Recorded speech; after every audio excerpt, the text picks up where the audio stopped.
Hi, I'm Wayne Tuttle, and this is Chasing Legends.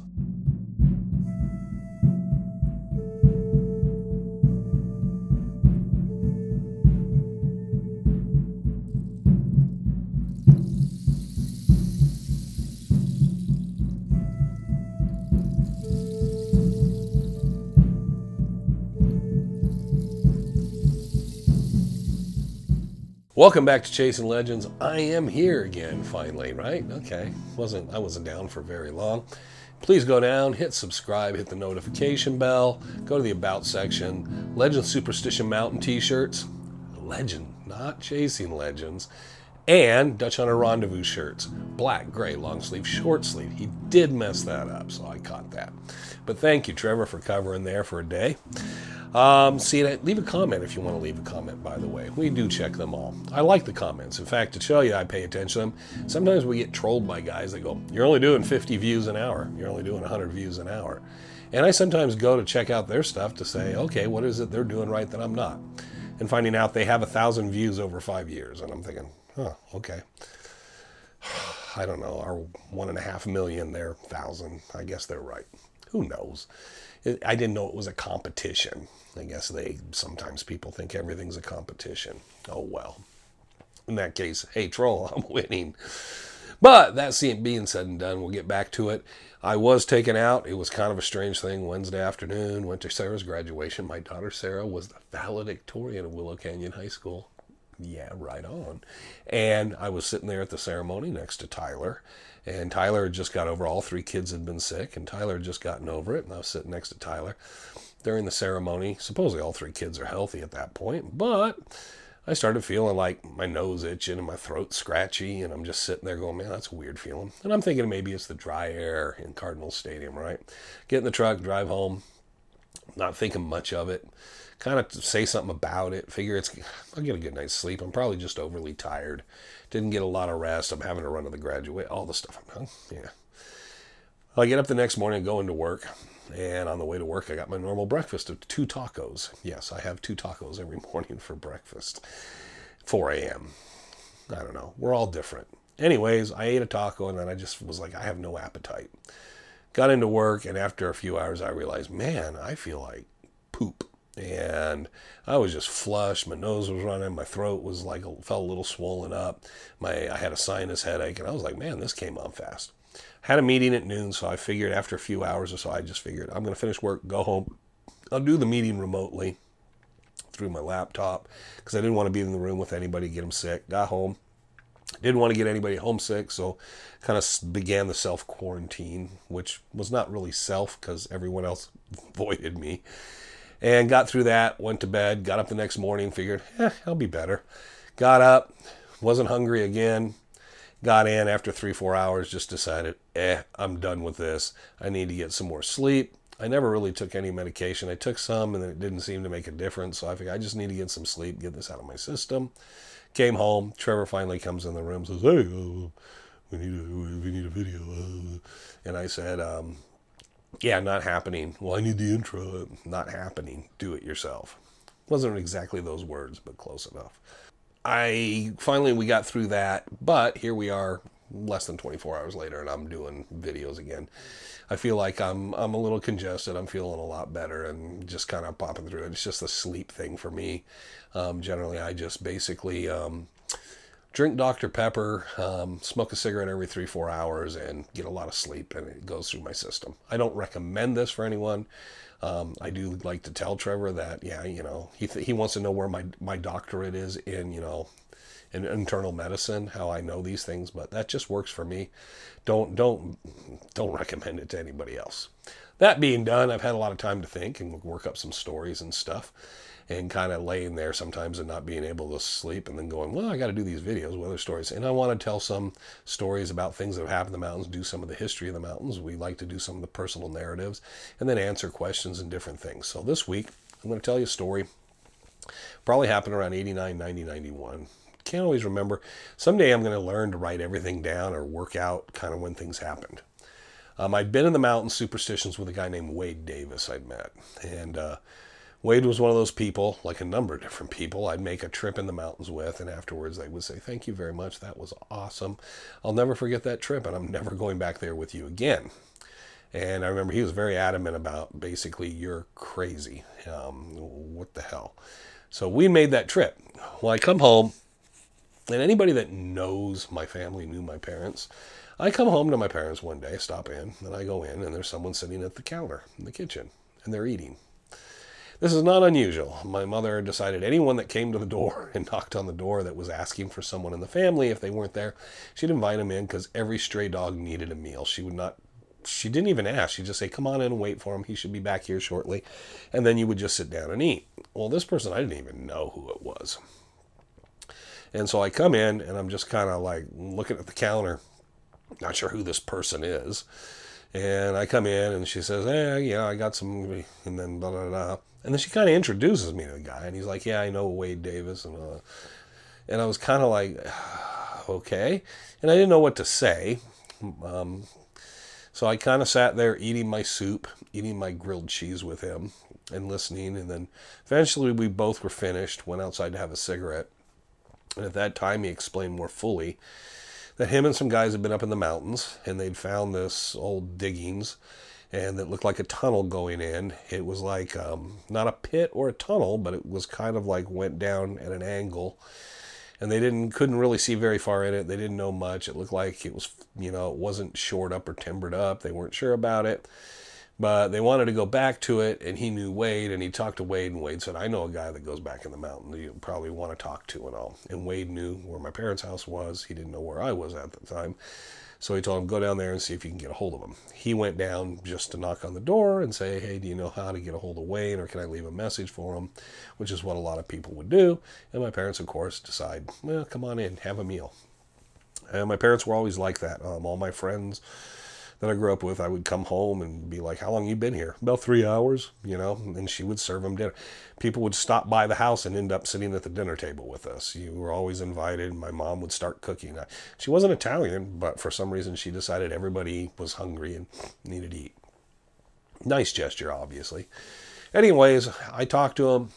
God, I don't really know the guy, but he knows Wade. Kind of gave in. This is back in the days, earlier days, when I was kind of, the people I'd been going in the mountains were kind of disappearing in life, and I was looking for other people to go up in the mountains with. So until I got used to the fact that I might as well just go by myself all the time, I would always go do things. And he seemed okay. So we met at the Peralta Trailhead. I thought we'd go in our Cardiac, but they wanted to be on the east side of Bluff Springs, so we have to go around the Miner's Needle, and I was like, okay. And he brought a buddy. I wasn't very happy about that. I don't remember what the guy's name was, Dave, Doug, whatever. But the other guy's there, and I'm thinking, okay, it's two people I don't know. So I thought, okay. I had my .45 in my pack. I didn't see any firearms on them, so I felt a little more secure, but you don't know what someone else might have in their pack. They had big full loaded packs because they were planning on staying the night. They were kind of surprised at the pack I had just with my blanket roll and stuff, and kind of were a little thrown off by the fact I figured I would just, get up against a boulder, put my blanket on, and just fall asleep if we had to stay the night. I didn't think the trip was that bad. So we got up on the trail, we started heading out, and they wanted to go up the east side of Bluff Springs. And we're going along there. They were not very coordinated, not very athletic. They're wearing their hiking boots and their hiking gear and stuff for that time period era.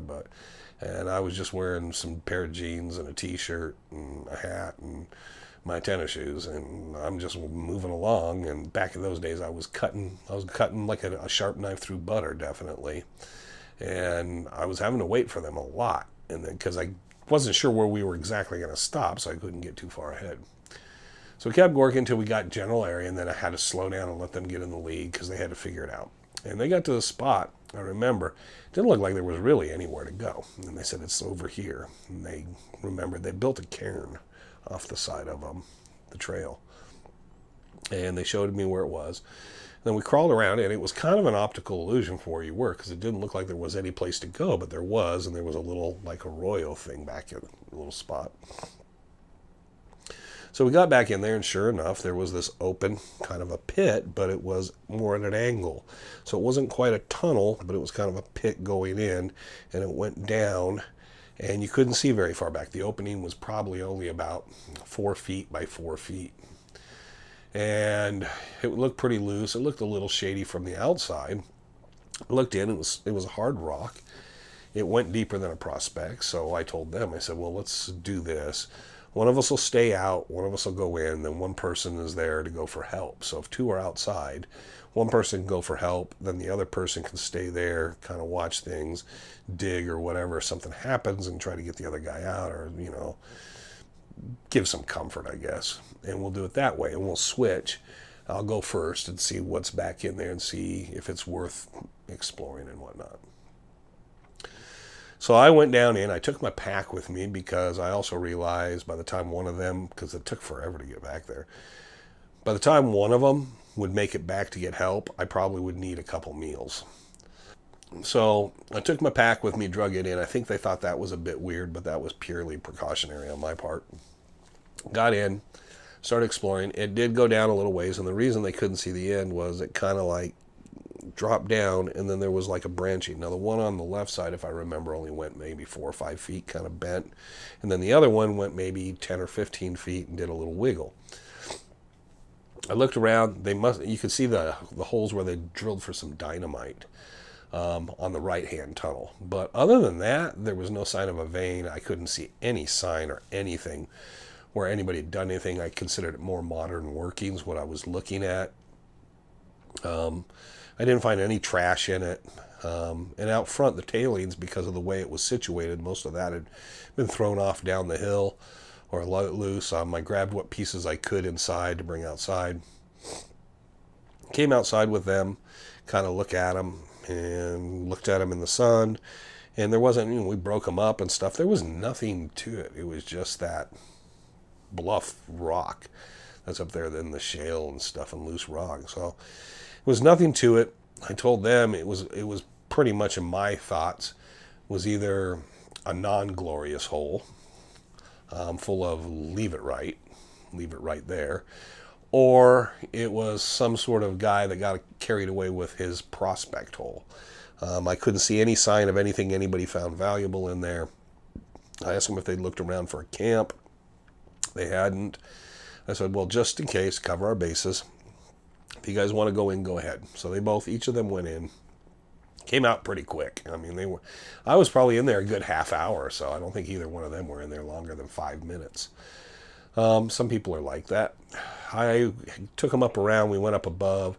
You always want to check, see if there's a pit above or something for whatever reason, because of the Waltz story. And looked around, couldn't find any other signs of any other diggings, anything. Looked down below, then went down below and searched the area. Couldn't find anything of a camp, permanent camp, anything around there. I told them, I said, I think it was just someone came up in here, probably established with something, came in over several different times and was blowing that open. It's probably in the late 70s, early 80s. And then once they shut down all the mining in the mountains, they gave it up. It might have a claim you could find somewhere if you went down. It's in probably county line. This is probably in Pinal. So you might want to check the Pinal County records, but I wouldn't think much of it. And I told them it's not that far off the beaten path, and it's typical of a lot of Dutch hunters of those time periods, not getting very far off the beaten path of where they would be searching. So I was like, it's just, and they seemed very disappointed and not very happy.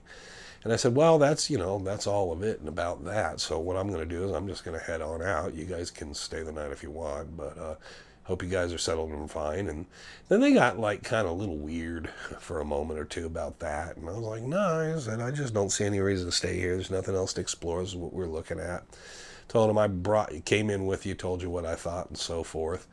And kind of thought it was going to get funny there for a moment, but then they seemed kind of chilled down and cool. I took out of my pack, I had a can of chili, brought that and set it down. Said I usually stash something like this somewhere in the mountains when I'm in a particular area, and note where it's at, but I'll leave this for you. And then I had a half gallon of water, and I dropped that, and I said, you guys went through a lot of water, so I'll leave you. I only need what I got left here on me, so you guys can have this. I don't need this on the way out. and told them, I wish you guys well. It's the last time I ever saw them.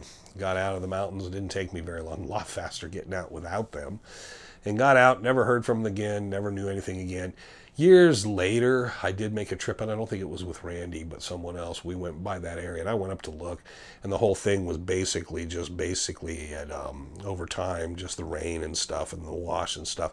There wasn't much of an opening. You could tell there'd been an opening. You could kind of basically see where it was, and we checked it out. It wasn't worth digging out because I'd been in it before, and we just kind of checked it. It was just kind of one of those spots. Hey, let's take a break, have a cigarette. Let me show you this, and then that was it. Just because I think as we're walking by, I recognized something. Oh, that's places up there, and I can't remember when that was. Sometime in the 2000s, but it wasn't worth noting. It's not worth anything historical, but it's kind of a neat story, and it's a story about so many of these people for the last 40, 50 years that I've been around that have went in the mountains searching for nothing. They just run into someone else's dream or fantasy, and it works them up so much, but they don't have the knowledge. Now, I didn't have a lot of geological knowledge or anything else at the time, but I could tell just a solid hole in the rock, and that's what it was.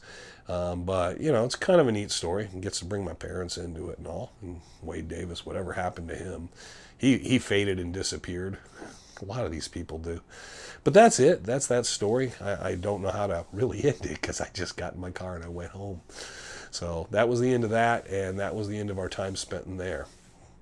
So thank you for joining us this Friday, next couple of Fridays probably.